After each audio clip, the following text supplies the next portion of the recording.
Hello YouTube family, आपका ज्योति mode learning में स्वागत है। आज हम करेंगे सूफी काव्य धारा का क्वेश्चन है, प्रेमाख्यान का वस्तु वर्णन कीजिए। लाइक और सब्सक्राइब अवश्य किया करो। भारतीय साहित्य में चौथी पांचवीं शताब्दी में स्वाभाविक की अपेक्षा अतिशयोक्तिपूर्ण वस्तु वर्णन की प्रवृत्ति का उदय हुआ। पद्मावत साहित्य हिंदी के प्रेमाख्यान काव्यों में पनघट, सरोवर, वाटिका, बारह मासा, बरात, युद्ध आदि के वर्णन में इस पद्धति को देखा जा सकता है।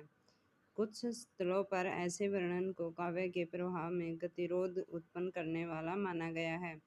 शिष्ट काव्य की दृष्टि से यह आक्षेप सही प्रतीत हो सकता है, परंतु लोक परंपरा की दृष्टि से यह स्वाभाविक है। ऐसे वर्णों के द्वारा कवि एक और तो विविध प्रकार के ज्ञान को प्रसारित करता है, जिससे वह वर्णन छोटे से ज्ञान कोश का रूप ले लेता है, तथा दूसरी ओर कथा प्रवाह को रोककर उत्सुकता को बढ़ाता है।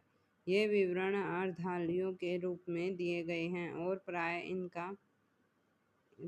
इनका समाहार एक ऐसे बिंबपूर्ण दोहे की सर्जना में किया गया जहां लोक परंपरा शिष्ट साहित्य में ढल जाती है। नेक्स्ट क्वेश्चन है, प्रेमाख्यान की भाव एवं रस व्यंजना पर टिप्पणी लिखिए। रोमानी साहित्य का मूल भाव प्रणव या रीति भाव है, जिसे सौंदर्य, साहस और संघर्ष के तत्वों द्वारा पुष्ट किया जाता है, तथा इसमें गृहस्थ मर्यादाओं और परंपराओं की अपेक्षा प्रेम की तीव्रता को महत्व दिया जाता है। जैसी और अन्य प्रेमाख्यान कवियों ने श्रृंगार और प्रेम को जीवन में सर्वोपरि मानते हुए उसके प्रति ऊंचे दृष्टि का परिचय दिया है। प्रणव का आरंभ अपरूप सौंदर्य के आकर्षण के होने के कारण वह लौकिक और आध्यात्मिक कोटि को प्राप्त करता है। नायिका हो या वैश्या, युद्ध स्थल हो या तोप, सभी का सौंदर्य चित्रण जैसे विस्तार और गंभीरता के साथ करते हैं।